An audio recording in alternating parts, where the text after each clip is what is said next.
we had Mayor Ten Hankett's last State of the City address. I know Dawn Marie is on her way, but we'll go ahead and get started, and she will be here momentarily. So I'm going to call the meeting to order. Please rise for the pledge. I pledge allegiance to the flag of the United States of America and to the republic for which it stands, one nation, under God, indivisible, with liberty and justice for all.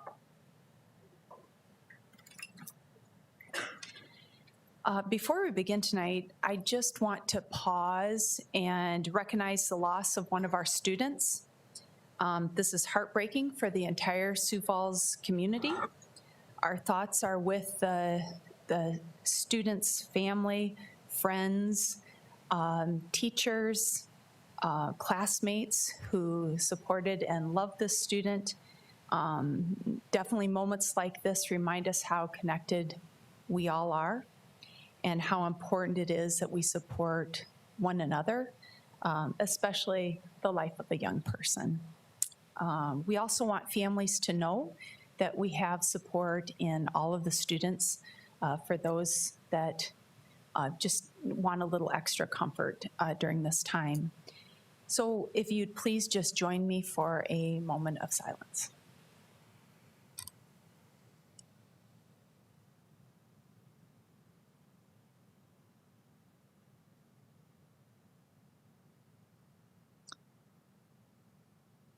Thank you. After that, it's kind of a unique transition in that there's a good news report, but we do know that there's so much goodness in the world despite these times of processing that are complicated. Yes, indeed. Well, as you just noted, and Member Johnson is going to be joining us from Mayor Paul Ten Hankett's final State of the City address. That wrapped up just a bit ago. But did you actually know that 6th graders were running the city of Sioux Falls last week? Don't tell the mayor that. But they were indeed. 11 and 12-year-old students from Memorial Middle School are participating in a new immersive experience called BizTown, thanks to our partnership with Junior Achievement. And Kimberly Poppinga-Smith is our middle school curriculum coordinator, and she's going to share a little bit more about this experience and why it's so valuable for students who aren't even old enough to hold a job to really understand the way the world works. So please welcome Kimberly. Good evening, early evening. So our 6th grade students at Memorial Middle School participated in Junior Achievement BizTown for the first time this school year. What JA BizTown is there are 4 lessons that our teachers taught our 6th grade students on financial literacy. And the very final experience, they call it a simulation, students went and participated as community members in a simulated town. So our students were CEOs, they were bankers, they addressed the entire city, which were their peers, as they took different pieces, like political pieces, as far as political positions like mayor, councilman, business owners, all of those types of things, and they worked through this simulation for a day. And the simulation was a pop-up simulation at the USD Discovery Center. So this was the first year that any 6th graders have gotten this type of junior achievement in the Sioux Falls School District. And next year, all of our middle school 6th graders will get the same experience. Currently, our 8th graders get a simulation experience as well, and their focus is on jobs and careers. They go to different booths and participate in different types of career paths. They meet with different occupations in the community and professions in the community. And that's our 8th graders. They've been doing that for a couple of years. Our 7th graders, this was the first year where all of our 7th graders also have a financial literacy piece in their curriculum, and they participate in JA Finance Park. So that simulation, each kid is given a persona and they have to work through their day with the persona they are given. Some of them are married, some of them are not. They have to pay daycare. They have to pay for furniture, buy insurance, and work through that. So adding sixth grade to this JA financial literacy piece will ensure that all of our Sioux Falls School District middle school students get a financial literacy piece as they work through middle school. And it's very exciting to us, and the kids love it. So, are there any questions? Finance Park is going to be coming as far as the simulation days. So if you're interested in going and observing any of that, let me know, and I can tell you the dates and the times of that simulation. Well, the mayor may have covered that today. I left when he was on 2024, but he may have brought that up. But what I'm curious, did you have anybody that was a school board member? I don't know about just that. kidding. If they were, I will find out and I'll get them in touch with you. So, Okay. thank you. Yeah. It was great. Thank you. It was, I'd stopped out there for a while just to watch some of the proceedings, and it was incredible. First of all, the volunteers, they gave up their time to come out there and work with the students. Talked to several of them, and they thoroughly enjoyed, or at least they said they did, working with the students at that point in time. I'm sure they did. And the students going around were really engaged in the process of that. So it was a great experience to watch out there and see the kids taking part in that. So yeah, it was a good experience. Fantastic. Thank you. Gail? Good. Can I please get an approval of the minutes of the meeting held on 3/9/2026? So moved. All in favor? Aye. Opposed? I do not think we have anybody wishing to address the school board this evening. Shelley saying no. So we will go on to agenda item number 7, approval of the agenda for tonight's meeting. Can I get a motion to approve the agenda? So moved. Second. All in favor? Aye. Opposed? Conflicts of interest? Seeing none, we will go on to approval of the consent agenda items. Items A through D, no, E, F, and G. Do I have a motion? So moved. Second. Discussion. Yes, I have a question. Gail? I'm going to direct my question to Mr. Kreider.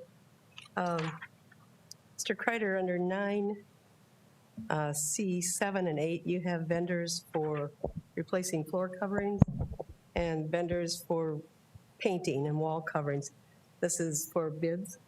I noticed that there was only one company that submitted a bid. Can you tell me why you think only one company did? Well, it's hard to know. I think these two companies have been our low bidders for several years now, and they usually undercut most everybody that's bid in the past. And so some of the vendors have waned to submit bids. What we do is we send out notifications, emails to every commercial floor covering painting company that we have on file. And every year when we get these put out, we now offer them email form. They can download plans. They can pick up the plans. We send them to plan houses in Sioux Falls, Rapid City, across the Midwest, trying to solicit bids for those projects. And so it's hard to know why we only get bids to that level. I mean, we've always had issues with floor covering and painting over the years. One year we didn't even have a bid under painting. But one good news is they're significantly under our estimated budget that we have in the budget. So that's why I'm a little more comfortable with awarding it to them. And so we move forward. Thank you. That was going to be my follow-up, so. Okay. All good. Anybody's listening and has interest in finding out more information, can they just contact your department? Yep. Mr. Kreider? Okay. You know, sometimes these smaller companies, there's a lot of painting companies in the city, but they're not able to get the insurance and bonds that we require by state law to have. So they usually shy away from a bigger project like that. So, Thank you. yeah. All in favor? Aye. Opposed? We've approved the consent agenda items. We'll move on to reports of the president. Dr. Knoll. Thank you. And our first report that we have this evening is Child Nutrition Services. And as we go through and look at Child Nutrition Services, a lot of good things happen through the legislative process on that, and most of you are aware of that, and that'll be discussed a little bit. But truly, when you look at it, the services that we provide in the Sioux Falls School District and Ms. Anderson and her staff, we're feeding over 15,000 kids lunch every single day and well over 5,000 kids breakfast every single day. And so the importance of what we do on a school day, day in, day out, plus when you couple that with the snacks and the food that they receive, especially if they're part of the CLC programming after school, it's a significant factor and impact on our community. And so a lot of work that they do is with a smile, and it's a great thing. And even with our city county schools, every meal we've had there has been the same meals that our kids have. And it's been good food that we're able to eat and also for our kids. So Gay Anderson will present that board report this evening. Okay, thank you.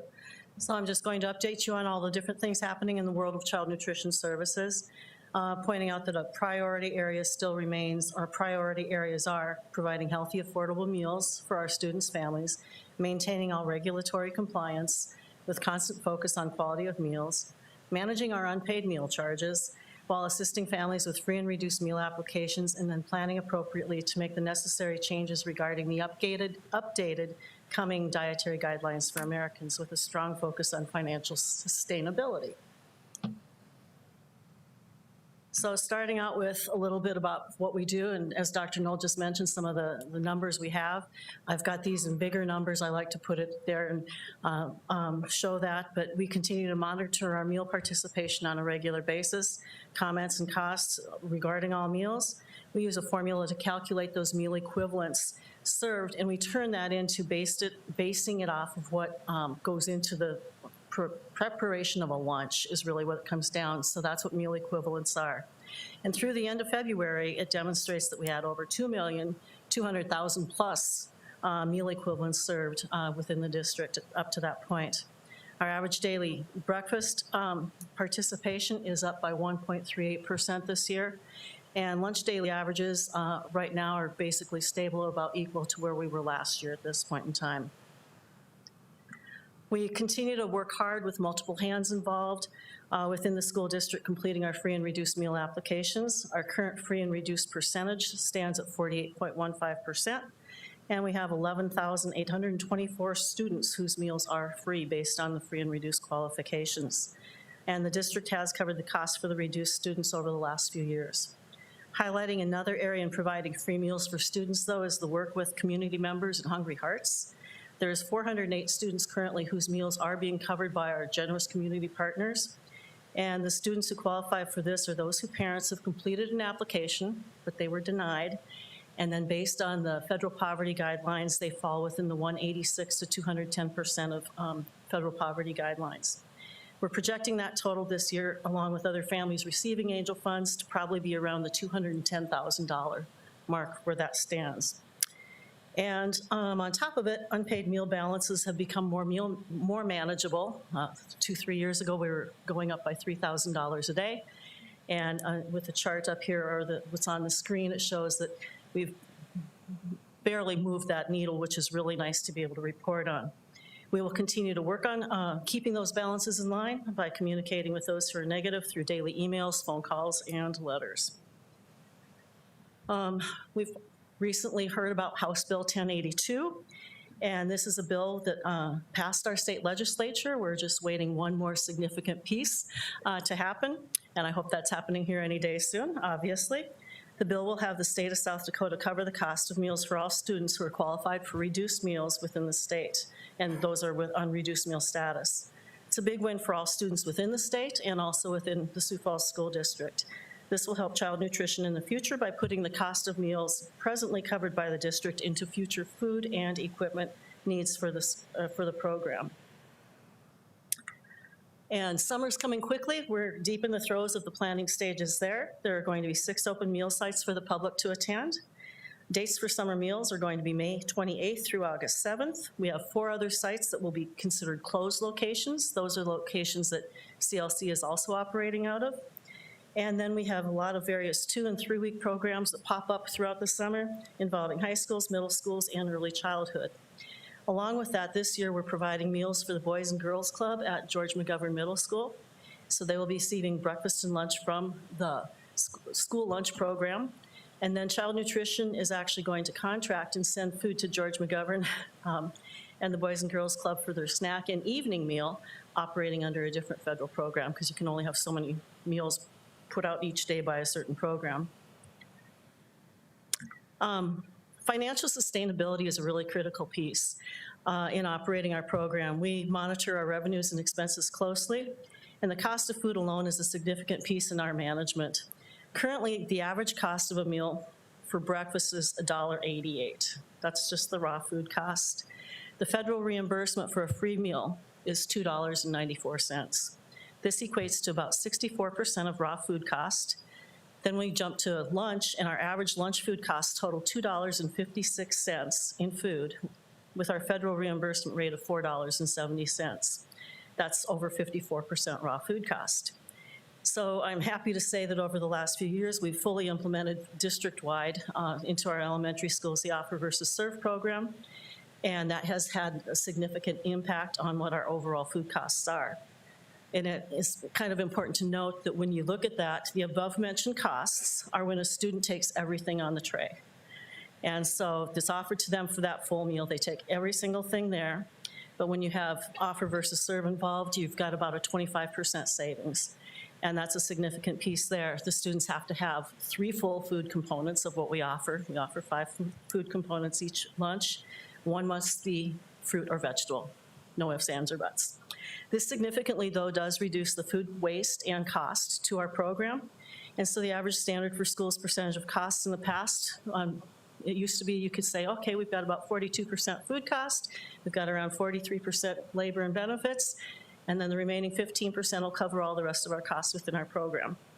As you can see on this chart, it's kind of a little bit different, and what I've just shared with you, because we also have multiple roles, services, and expenses that are all part of covering the cost of our program, so it is a healthy program. The USDA and Health and Human Services are working together now to determine the new standards for school meals based on recently updated dietary guidelines for Americans. An announcement was made in early January by Secretaries Rollins and Kennedy that there is going to be changes coming, and we've been hearing a lot about these. First out, they talked about the food pyramid, which was used prior to 2010. The food pyramid is back for us, and instead of what we see on the screen as being a black upright pyramid, now they have reversed the food pyramid and putting a larger priority on increased proteins, dairy, while looking at further reducing added sugars in school meals. The other significant change is a focus on whole foods. Now, there isn't a strong definition right now about what whole foods are and what this means for schools, although there are strong indicators leaning towards talking about more speed scratch cooking or scratch cooking altogether. The term also, ultra-processed foods, is a term that we're hearing a lot about with no clear definition, and the impact for child nutrition programs, what that's going to mean. So one significantly known cost will be, we are going to be offering more protein somewhere along the way, and that is typically the most expensive part of the tray. I was recently in Washington, D.C. the first part of March and had the opportunity to meet with Senator Kennedy's senior advisor, his name is Callie Means, with fellow School Nutrition Association board members. We do support most of the changes as what we're hearing, but we're asking for a lot of time. We need time for the manufacturers to prepare our food, to have time for research and development, along with making the necessary changes to their product lines. These foods are really specific only to the K-12 segment. You don't find them in the grocery stores, a lot of what we purchase. The other major area of concern is additional funding, so it can help the programs operate as mandated.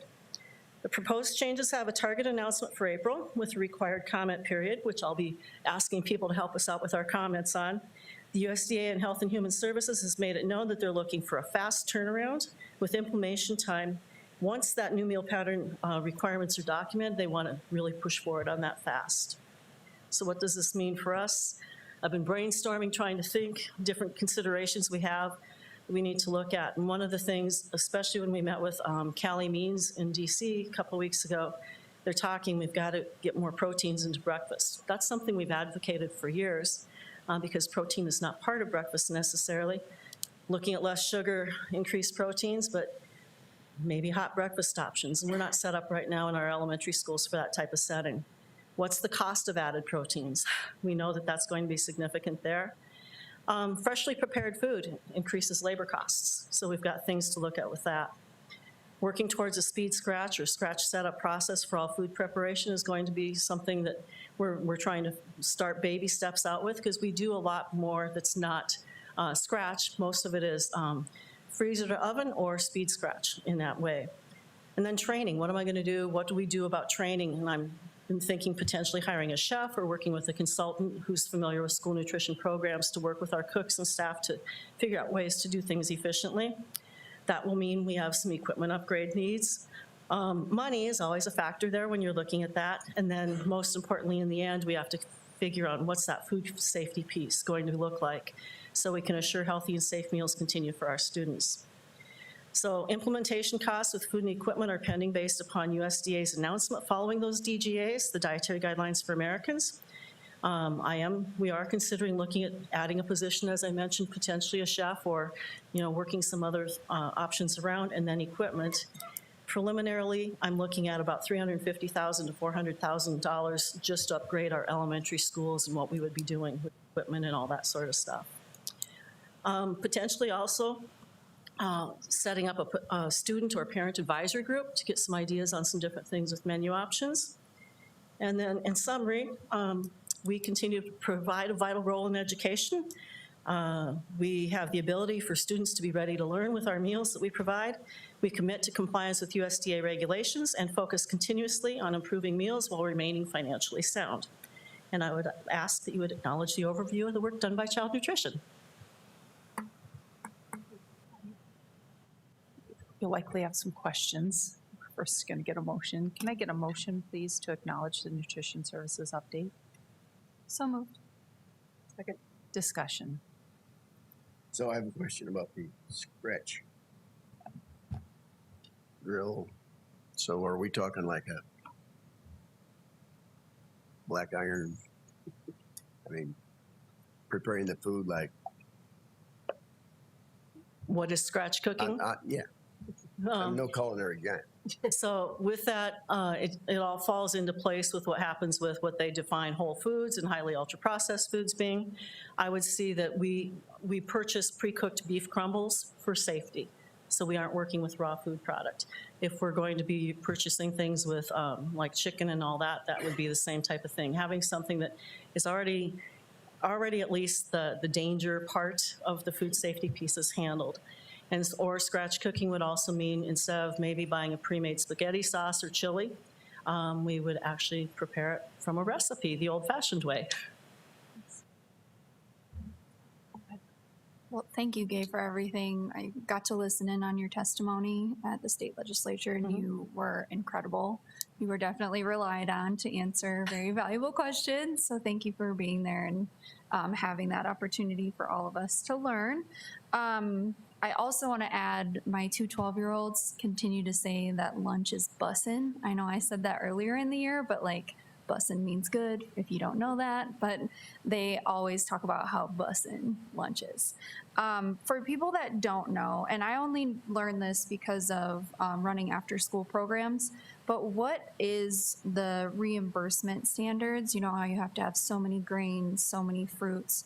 What's the current standard for lunch? I only ask because people I've read get upset saying, oh, lunches need to be better. Why do you feed them this? Well, it's required, but some people don't know that. So for the average person, could you describe what the federally mandated requirements are? Okay, so it first starts off with 5 food components. We have to offer protein, or we call it meat alternative in the child nutrition world, whole grains for our breads, And then fruit, vegetable, and milk. Milk is dairy, but milk is the only thing that we call dairy in child nutrition. Again, strange kind of concept. And then with that, we look at it's broken down by calories and sodium and fats by age grade group. So typically we look at our K through 5th grade, a certain calorie range. Then we've got a 6 through 8 calorie range, and then 9 through 12. And so one size doesn't necessarily fit all. And when we're looking at, you know, an average meal, maybe like 750 calories to 850 calories for a high schooler, that may not sound like a lot to some people. If they take everything, it can be a filling meal, especially if you're getting your fruits and veggies in, but there's a lot of different things that factor into that. I'm not sure if that fully answered your question, but it's kind of, there's all kinds of puzzles that we work with on that. Yeah, I think that does, though, just that you are thinking it through more than the average person recognizes, how much time it takes to research the proper amount that's reimbursable, to make sure we're maintaining the dollars, to keep the flow, to make sure we have enough food for everybody. Like, there's more to it than just, we decided to have this food even if the kids don't like it. That's never a part of this. So I just wanted to debunk that really quick. And then the last thing I was gonna ask, and you probably don't know, but just wondering if, with the new standards coming in April, if there's any hearsay of them increasing the reimbursement rates, or is that still up in the air?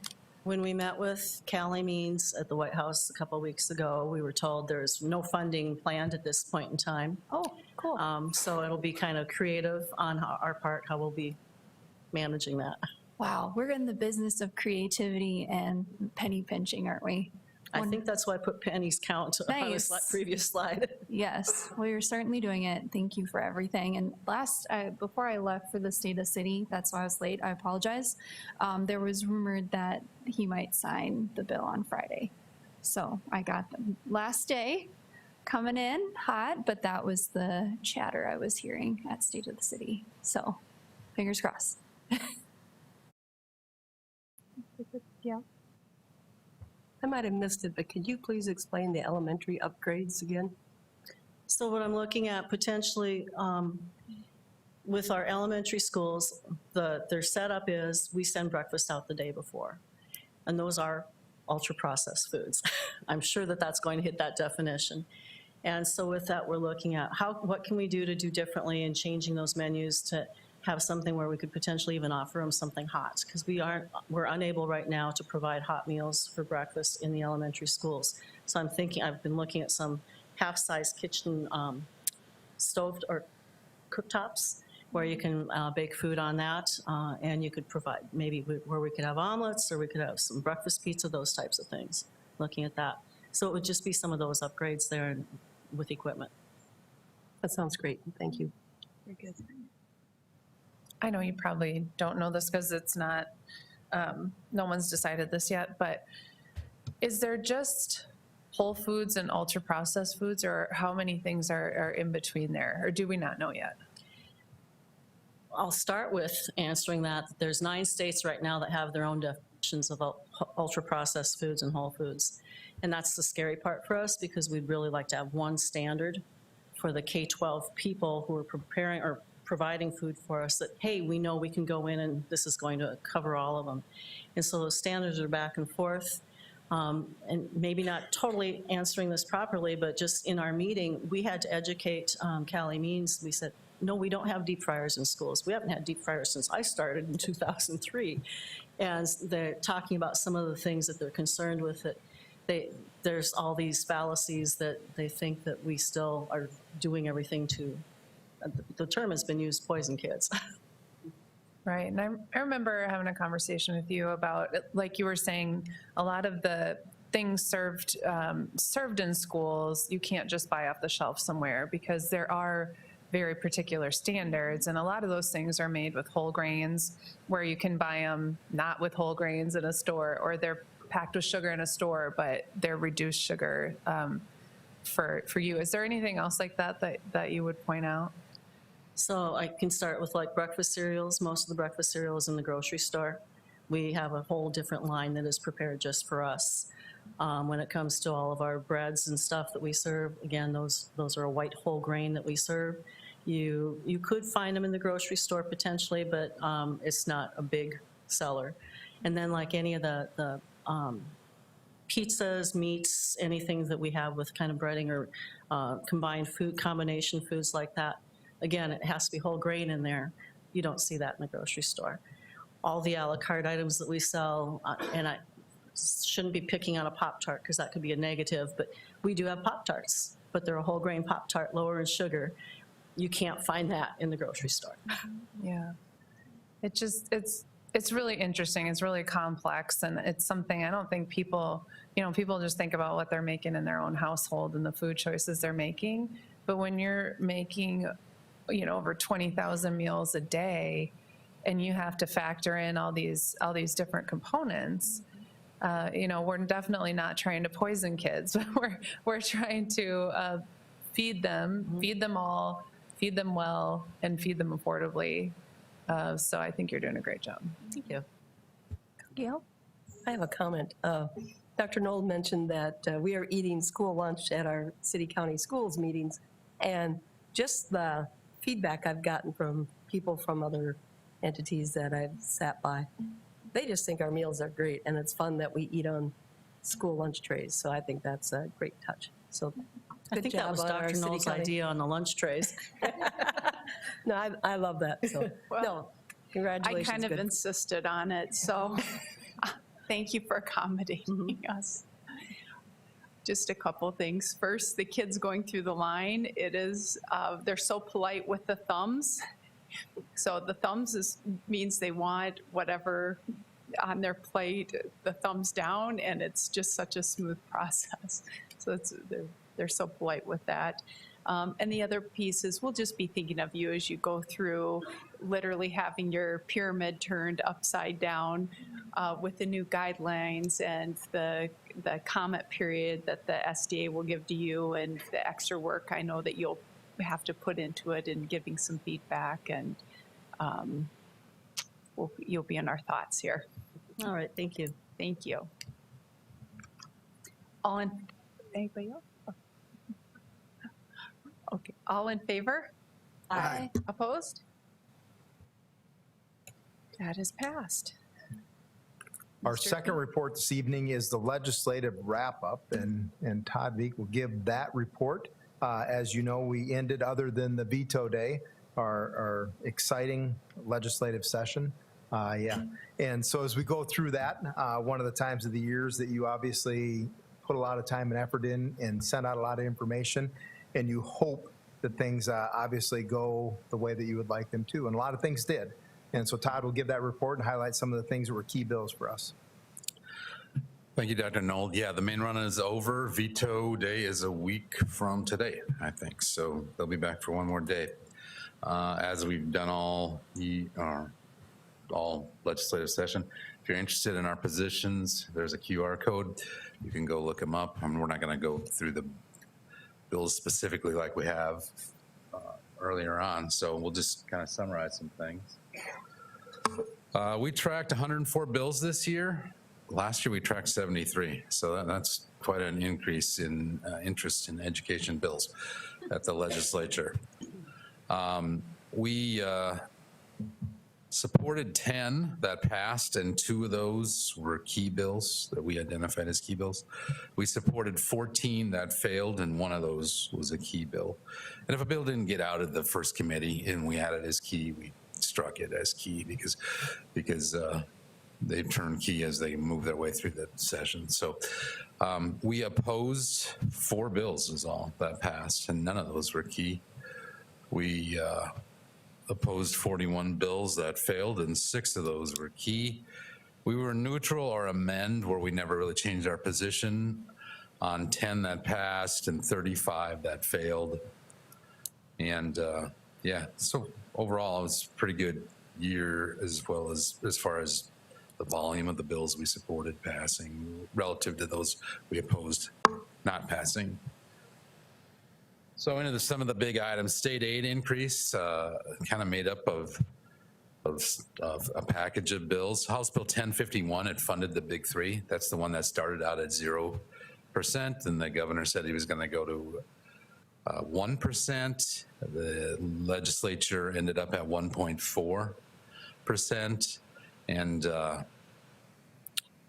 the state aid in law increase coming into the session was 2.54 roughly. So got more than zero, but still didn't get to that 2.4 number. And last year it was 3% because inflation was over 3 last year, but it has a 3% max on it.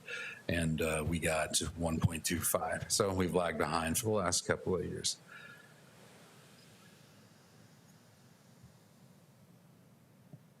Before I get into the other bills, I want to talk a little bit about this big three myth.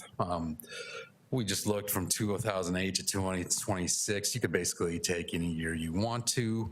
We every other year or so we show this to our local legislators that we compare. Well, here's the big three, and here's what's really gone on since 2008. So state aid since 2008 up 52.2%. State employees, salaries and benefits per FTE up 85.6%. Community support providers, and we get our information because we are one. We're a very tiny little program out at schools, provide the education services at psychiatric residential treatment facilities. It's the responsibility of the school it's located in. So we get a rate, we get a Medicaid rate for that. And that's up 76.38%. But last year, we didn't do it this year, but we showed this last year. And we had one legislator after the meeting said, your rate is way low on the community support providers. You got to look at the Medicaid providers. Well, we're not experts in reading the Medicaid regs, and so we used what we could.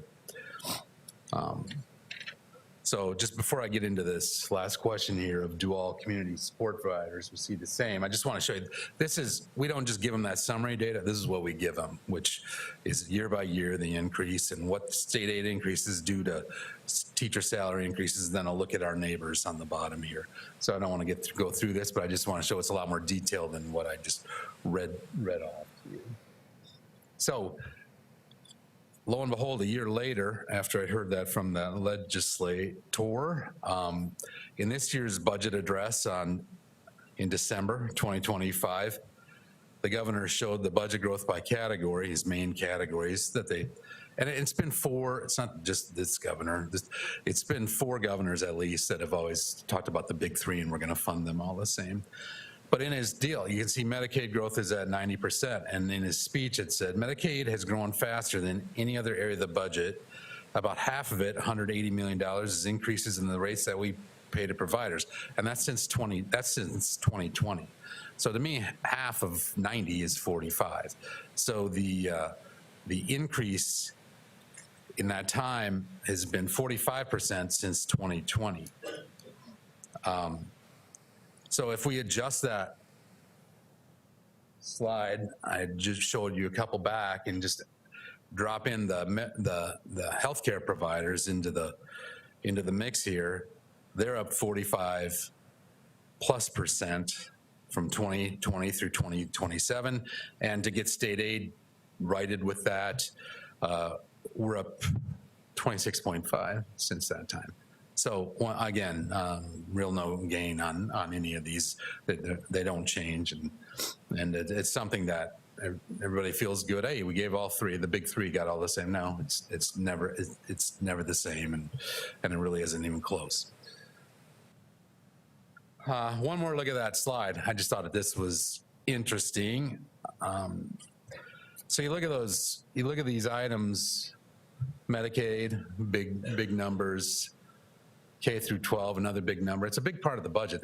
We educate over 130,000 kids, and yeah, it is a big expense, and that's why we're also the biggest property tax entity. But it's because there's so many kids that get educated. In the Board of Regents, they have about 30,000 FTEs or so. I think it's even a little less than that. But so we're next, and then you see all those others that are way down really low. If you look at the actual numbers above them, Medicaid's up 90, we knew that, we talked about that. K-12 is up 29, and that also includes change in students and whatever. The number I give is the per student amount. Higher ed is up 41%. Taking care of people is up 41, and protecting the public is up 55. So not only do we lag behind the big three, we lag behind everything else except for the all other, which is, I think those are agencies that really bill back the other agencies. And so they don't have much of a general fund budget. That's what typically that would be. So not only do we lag behind the big three, we lag behind every other increase. So on to the bills that aren't about the budget. If I can turn my page here.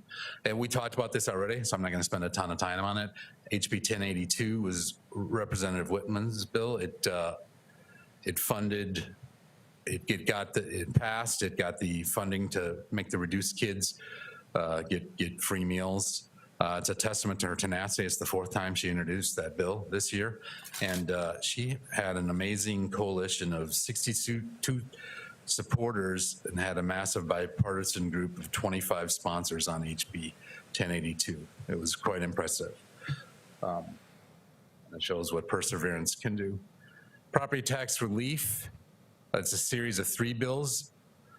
There's a county option for the half-cent sales tax to reduce owner-occupied taxes. That passed. We supported that. It creates the owner-occupied property tax reduction fund and dedicates 3 cents sales tax in the future to fund it, or 0.3 cents sales tax in the future to fund it. And then House Bill 1051 actually reduced the owner-occupied state aid general fund formula levies from $2.52 per thousand to 67 cents. That's quite a decrease. So that's not the total part of your property tax bill, but it's the state aid general fund portion of it, and that is actually a massive reduction. Opt-outs. Speaking of perseverance, there was 4 attempts to make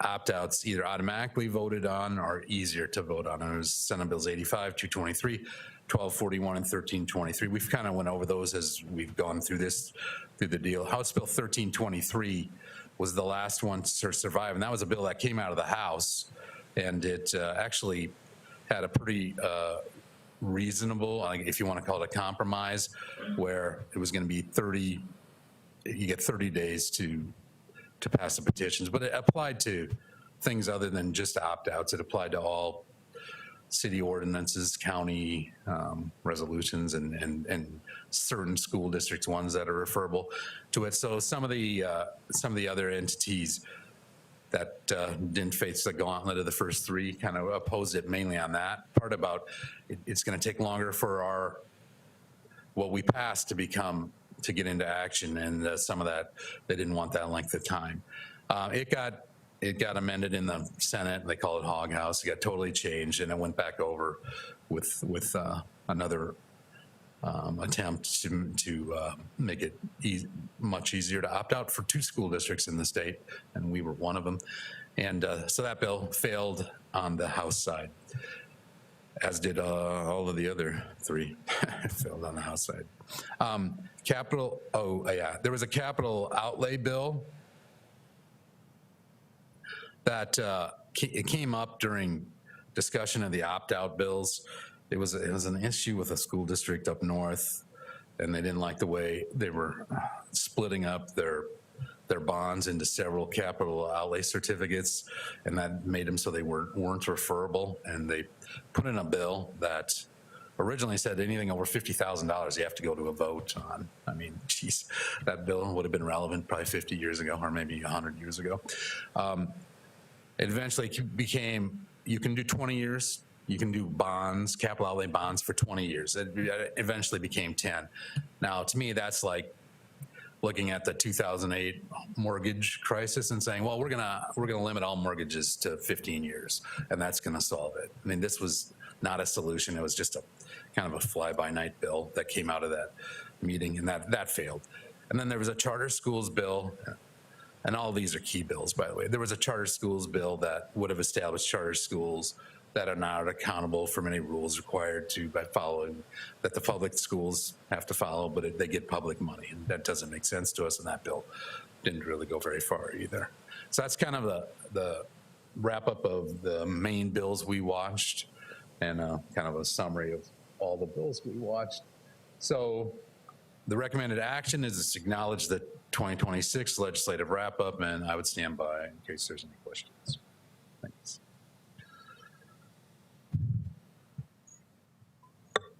Can I get a motion to acknowledge the legislative wrap-up? So moved. Second. Discussion, questions, thoughts, reflections?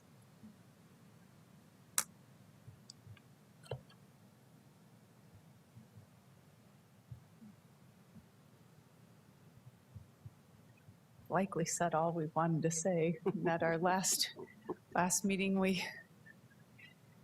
talked extensively, but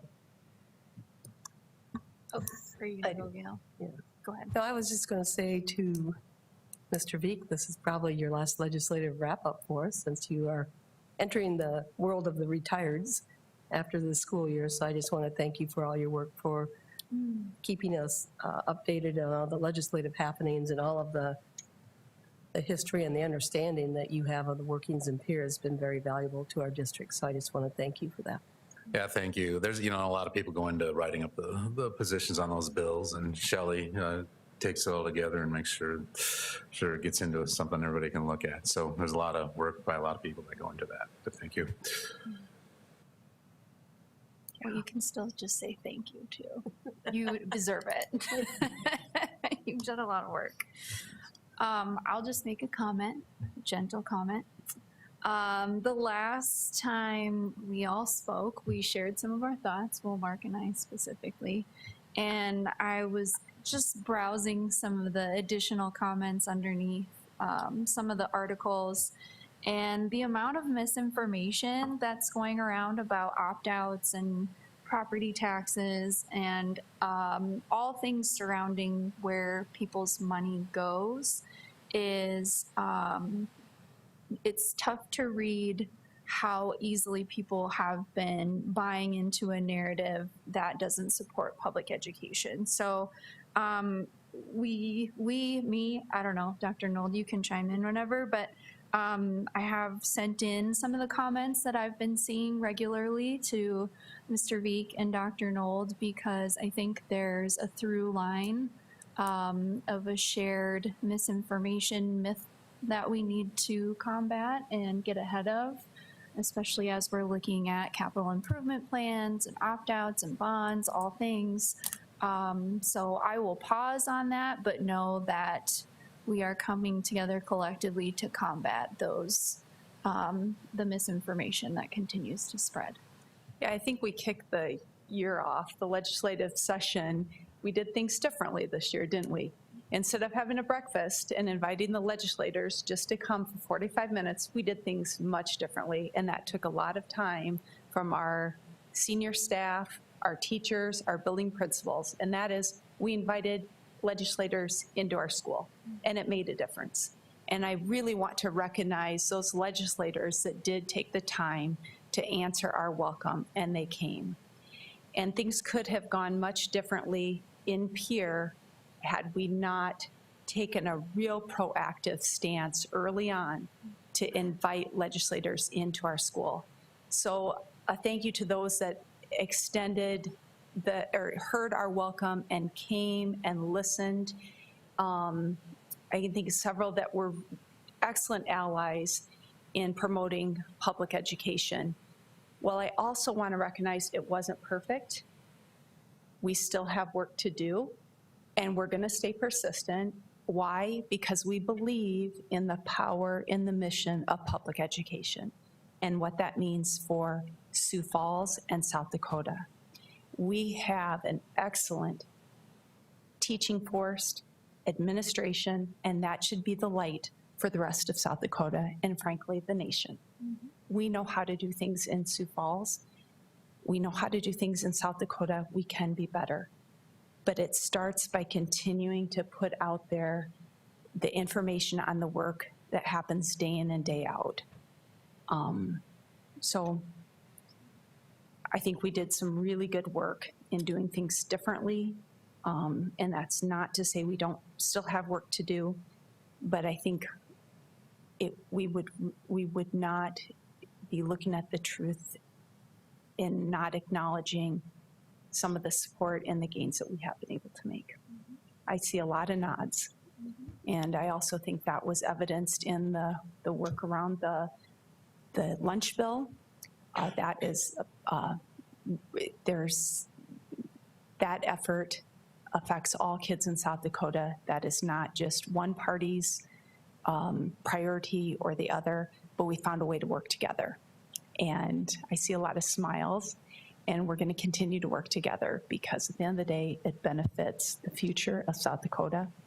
That's our children, and we know the direct connection to our children are our teachers and our staff and our administrators. So. Here, here. That's what I said. Here, here. Okay. All in favor? Aye. Opposed? Okay, thank you. Well, can I call for a motion to adjourn tonight's meeting? So moved.